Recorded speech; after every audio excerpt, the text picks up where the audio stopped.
बता नहीं सकता कुछ भी क्या है। अगर ये कलर कर दिया जाए पीछे रखा है ये इसका कलर हो जाए ना तो और अच्छा हो जाएगा। जी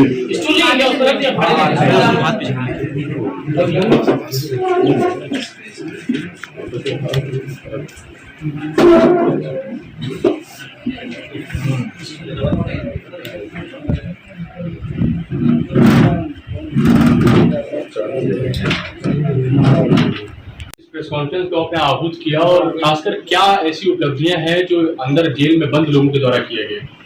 देखिए, लगभग पिछले 3-4 महीनों में जब जेल में जाना शुरू हुआ, उसके बाद युवाओं से संवाद, युवाओं की संख्या का आकलन किया तो 70% 40 के नीचे, कहीं कहीं 80 और 70 के लगभग औसत है 40 के वर्ष के नीचे के युवाओं का। और युवा जब देखा ये कि संख्या बहुत बड़ी युवाओं की है, मन में आया कि युवा हमारे प्रदेश देश का भविष्य होते हैं और अगर वो प्रदेश देश का भविष्य न बन पाए तो कम से कम अपने घर का भविष्य तो होता ही है। जब ये देखने के बाद कोशिश की जा रही है कि संपूर्ण उत्तर प्रदेश में सभी जिलों में युवाओं के साथ संवाद किया जाए और संवाद करके कोशिश की जाए कि आगे कभी अपराध ना करें।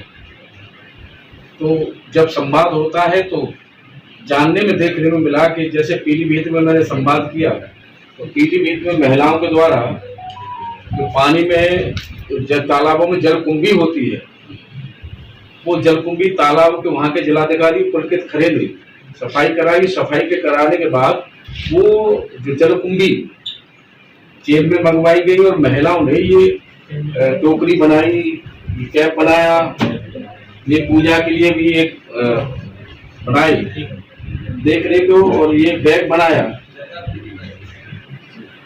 तो प्रतिभाएं बहुत हमारे जेलों में है। ये हमारी इटावा की महिलाओं ने भगवान कृष्ण का मुकुट बनाया। ये कैदी ने मेरी पेंटिंग बनाई गाजियाबाद में।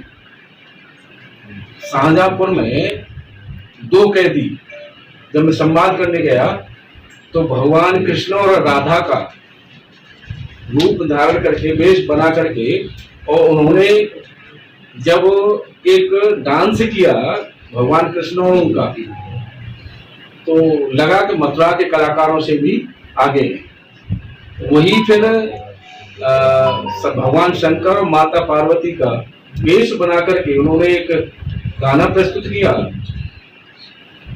मैंने उनसे जब पूछा गाने के बाद में, ये आपने सीखा कहाँ से? उन्होंने बताया कि यही काम हम बाहर करते थे। ईर्ष्या समय किसी कारणवश हमें जेल में आना पड़ा है। तो प्रतिभाएं जेल के अंदर हैं। मैं आपके माध्यम से सबसे कहना चाहता हूँ, कैदियों के साथ संवाद करने के बाद में जो अनुभव आया है वो आपके माध्यम से जनता तक पहुंचाना चाहता हूँ। एक तो हमारा प्रयास है कि उत्तर प्रदेश में जिन जनपदों में कैदियों द्वारा जो सामान, जो प्रोडक्ट बनाए जा रहे हैं, उनको आपके माध्यम से जनता के बीच में जाना चाहिए। जनता को भी पता लगना चाहिए कि कैदी क्या क्या बना रहे हैं। केंद्रीय कारागार आगरा में गाय के गोबर से लकड़ी बनाई जाती है और वो लकड़ी अंत्येष्टि के काम आती है। तो ये हम और आगे बढ़ा सकते हैं। एक पीलीभीत में एक कार्यक्रम वहां के जिलाधिकारी ने उन्नयन नाम से जेल में चला रखा है पहले से ही। उसमें उन्होंने क्या किया है कि पहले तो जेल अधीक्षक से मिलकर के 5वीं क्लास तक कौन पढ़ाए कैदी, उसके बाद पढ़ाई बंद हो गई। 8वीं तक कौन पढ़ाए, फिर पढ़ाई बंद हो गई। 10वीं तक कौन पढ़ाए, वो पढ़ाई बंद हो गई। फिर उनके बाद में संख्या के बाद उनको सबको बिठाया और पूछा, तो वहां के जिलाधिकारी ने जानने के बाद सभी को किताबें उपलब्ध कराई निःशुल्क और उनकी पढ़ाई की व्यवस्था, अध्यापक लगा करके पढ़ाई की व्यवस्था की। ये व्यापक परिवर्तन जेलों में देखने को मिल रहा है। जेलों में सुंदरकांड का पाठ कैदी कर रहे हैं, रामायण का पाठ कैदी कर रहे हैं, मंत्रों का उच्चारण कैदी कर रहे हैं, और आपस में भाईचारा जो अंदर देखने को मिल रहा है वो गजब का है। वहां पता नहीं लगती, जातीयता का नाम वहां बिल्कुल है ही नहीं। अधीक्षकों से बात हमने जब की है तो आप क्या परिवर्तन महसूस करते हैं?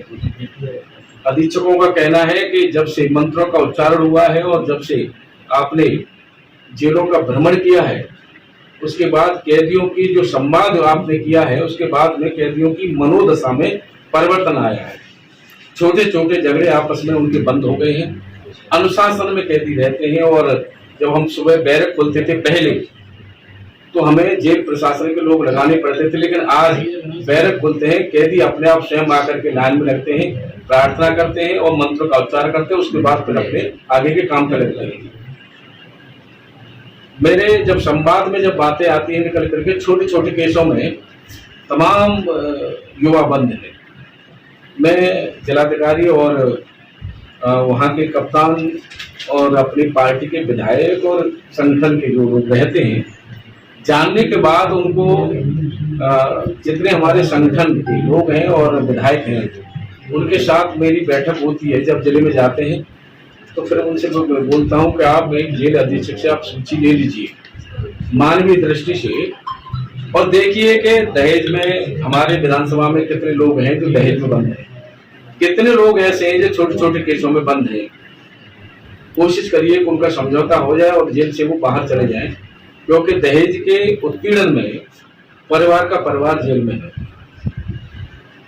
ये हमारा प्रयास है मानवीय दृष्टि से कि 4 साल 6 साल 10 साल 8 साल सजा अगर वो काट चुकी है तो एहसास तो हुआ है और पश्चाताप भी है। तो जिन लोगों को पश्चाताप है उनको सुधरने का अवसर हम लोग मानवीय दृष्टि से हम दें और जो पेशेवर अपराधी हैं उनके साथ कोई रियायत न हो और जो व्यक्ति अनायास घटना में घटित होकर के कैदी बनते हैं उनके साथ व्यवहार ठीक हो, उनको बदलने का अवसर दिया जाए और कौशल विकास के माध्यम से हम ट्रेनिंग करा रहे हैं सभी जिलों में। हमारा बहुत सी जिलों में काम शुरू हो गया है। उसका उद्देश्य ये है कि जब वो अपनी सजा पूरी करें और बाहर जाएं तो बेरोजगार न रहें। बेरोजगार नहीं रहेंगे तो क्राइम से बचेंगे।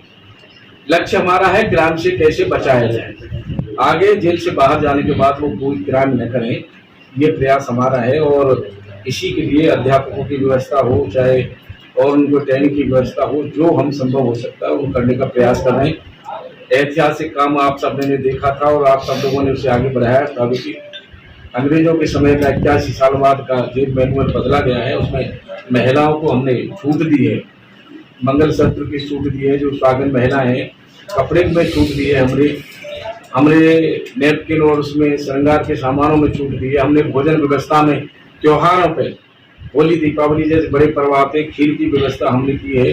कैदियों के दोपहर के बाद में चाय की बिस्कुट की व्यवस्था हमने उसमें की है। मानवीय दृष्टि से हमने बहुत कुछ बदलाव किया है और काले पानी की सजा होती थी वो हमने खत्म की है। लक्ष्य हमारा है कि कैदी की मनोवृत्ति बदले और वो आगे कोई क्राइम न करे और बाहर जाए तो बेरोजगार न रहे। ये प्रयास हमारा है और आपके माध्यम से मैं बताना चाहूँगा कि जिन जेलों में कैदी अपना उत्पाद बना रहे हैं, जो भी बना रहे हैं, आगे हमारा लक्ष्य है कि आउटलेट की व्यवस्था हमने सभी जहाँ जेलों में जगह है बाहर तो आउटलेट की व्यवस्था हम बना के और जनता के बीच में उसे ले जाना चाह रहे हैं। सर, जिस तरह से ये कामगार लोग यहाँ पर देखने को मिल रहे हैं जेल के अंदर, तो एक टीजे ब्रांड है, तिहाड़ जेल ब्रांड, वो काफी फेमस है। क्या उस तरह के किसी ब्रांड से आप इसको रजिस्टर कराना चाहेंगे आगे चल के? देखिए, पहले मैं सभी लगभग मैं आपको बताना चाहूंगा कि मैंने लगभग 32 जेलों का दौरा किया है इतने कम समय में, और एक बार पूरे उत्तर प्रदेश की सभी जनपदों का जेल का भ्रमण करने के बाद फिर उस पर हम बैठ के रिसर्च करेंगे और सोचेंगे कि क्या होना चाहिए। वैसे मैं आपके माध्यम से एक जानकारी देना चाहूंगा कि एक PHU के एक छात्र ने रिसर्च किया है हमारे मंत्री बनने के बाद में जेलों में क्या परिवर्तन हुआ है। रिसर्च करने के बाद उसने एक लेख लिखा है, दैनिक जागरण में 27 तारीख में राष्ट्रीय स्तर पर वो छपा है। उसमें लिखा है उसने कि उत्तर प्रदेश की जेलों में जो परिवर्तन देखने को मिल रहा है वो सभी राष्ट्रीय स्तर से सभी प्रदेश में, सभी देश में और आगे बढ़ाया जाना चाहिए। ये उसने अपने अपने लेख में लिखा है। चर्चाएं सार्थक हैं और सकारात्मक हैं। हम लोग भी, हमारा भी प्रयास है कि कैदियों के साथ मानवीय दृष्टि को देखते हुए और उनको स्वरोजगार से जोड़ें। जब संवाद होता है तो पर जब 100-200 से कैदी रोने लगते हैं, उसमें एहसास होता है कि इनमें सुधरने का अवसर है। परिवार से जब उनको जोड़ा जाता है तो भावुक होते हैं, सभी होते हैं। एक संवाद में मेरे साथ एक लगभग 60 साल की उम्र के एक मुस्लिम कैदी बहुत तेज आवाज में रोई। हमने उनसे बुला करके पूछा कि आप कैसे रोना हुआ आपका? उन्होंने बताया कि आपने मुझे मेरे परिवार की याद दिला दी। तो मैंने कि इनको कुछ संदेश देना चाहेंगे का, जो हमारे सामने कैदी बैठे हैं, युवा बैठे हैं। उन्होंने हाथ जोड़ के सबसे निवेदन किया, रोते रोते निवेदन किया कि भाइयों को भी गलती मत करना। मैं एक छोटी सी गलती में, झगड़े में, और मैं जेल में हूँ, मेरे बच्चे बाहर हैं, क्या करते होंगे, कैसे करते होंगे। आप सबसे मेरा निवेदन है कि हाथ जोड़ के निवेदन किया, कभी गलती मत करना और जेल में कभी दोबारा वापस मत आना, ये अनुरोध किया। जब संवाद के हिसाब से मैं देखता हूँ तो भावुकता के आधार लगता है कि कैदियों में सुधरने की गुंजाइश है और वो हम लोग प्रयास कर रहे हैं साथ में। और प्रयास ये है कि छोटे छोटे केसों में, वहाँ के पुलिस कप्तान को इसीलिए ले जा रहा हूँ, छोटे छोटे केसों में अगर कोई बंद है तो संगठन के लोगों से सबसे कहता हूँ कि इनको समझौता कराइए, इनको बाहर करिए। और एक जैसे युवाओं की मैंने जब संख्या देखी है तो बड़ा मन में थोड़ा मेरा दया आती है कि जो अपने घर का भविष्य है युवा, वो जेल में है तो उसको कहीं न कहीं बाहर जो संगत है उसकी ठीक नहीं है, इस कारण से वो जेल में है। तो जिलाधिकारी के माध्यम से जैसे हम स्कूल के बच्चों को, मेरा अपना मानना है कि 15 साल से 20 साल की उम्र में बच्चा में विकृति आती है, तो हो सकता है कि उनको लगे बाहर कि वो अपराध की दुनिया से बचे। ये प्रयास हमारा है और माननीय मुख्यमंत्री जी भी हम इस पर, माननीय मुख्यमंत्री जी से हम चर्चा करेंगे इस विषय में। निरीक्षण के दौरान क्या आप बाल सुधार गृह भी गए हैं? बहुत शोषण की खबरें आती रहती हैं, जो बाल सुधार गृह होते हैं जिले में, जहाँ पर बाल सुधार गृह जो होते हैं। एक जो है, मैं अभी गया था शाहजहाँपुर में, वहाँ हमें कुछ बच्चे मिले। हमने पूछा कि कहाँ से, उन बच्चों ने अपना पता बताया। तो वहाँ जो कर्मचारी से हमने कहा कि इनको घर क्यों नहीं पहुँचा रहे। तो एक बच्चा ऐसा था जो बार बार घर पहुँचा गया लेकिन बार बार घर से भागता है, तो घर वाले उसे अब लेना नहीं चाह रहे, बोले कि ये बार बार भाग जाता है। एक बच्चा जो पता बता रहा है अपना, वो पता है ही नहीं, हकीकत नहीं बैठ पा रहा है, वो खोजने का प्रयास कर रहे हैं। एक मैं जानकारी आपके माध्यम से और देना चाहूँगा कि व्यवस्था में परिवर्तन, हमारे जेल अधीक्षकों भी मनोदशा में बहुत बड़ा परिवर्तन आया है। मथुरा में कुछ महिलाएं पकड़ी गई थी जो बांग्लादेश की थी और उनसे कूड़ा बनवाने का काम कराया जा रहा था। जैसे वो जब जानकारी में आई पुलिस के में, तो वो जेल में आई। जेल में रहने के बाद बांग्लादेश में हमारे जेल अधीक्षक ने वहाँ संपर्क किया और न्यायालय में संपर्क किया और प्रोसीजर उसका चल रहा है। हो सकता है कि वो न्यायालय के माध्यम से उन महिलाओं को जेल से रिहा करके और उनको घर पहुंचाने का प्रयास चल रहा है। ये मानवीय दृष्टि से एक बहुत बड़ा कदम होगा जब इसमें अगर हम कामयाब हो पाएंगे। संगठन के पदाधिकारियों के साथ आप बैठक कर रहे हैं, तो अभी तक कितने जनपदों का दौरा किया, कितने विधायक हैं जो स्टेप आगे बढ़ाए हैं दहेज उत्पीड़न के केस को? कई मेरे पीछे 4-5 दिन पहले से मेरे ध्यान में आया है कि ये हम अपने संगठन के लोगों से भी कहें और पदाधिकारियों से कहें, विधायकों से भी कहें कि वो छोटे छोटे जो मामले हैं या जो दहेज के मामले हैं वो उनमें समझौता अपने कराएं अपने स्तर से। तो अब ये प्रक्रिया शुरू हुई है। जैसे गाजियाबाद की जेल में एक लड़का, नौजवान लड़का, और वो किसी केस में जेल में था। वो लड़का हमसे जब रोया तो हमने पूछा क्यों ये हो, तो उसने बताया कि बाहर मेरा विपक्ष से समझौता हो गया है, कुछ पैसे उसे दे रहे हैं और मैं इतना गरीब हूँ कि मैं पैसे नहीं दे पा रहा हूँ, इस वजह से मैं जेल में हूँ। तो वहाँ मेरे साथ जो सामाजिक संगठन के और समाज संगठन के लोग थे, हमने उनसे भी प्रयास किया कि भाई देखिए इसकी क्या व्यवस्था हो सकती है।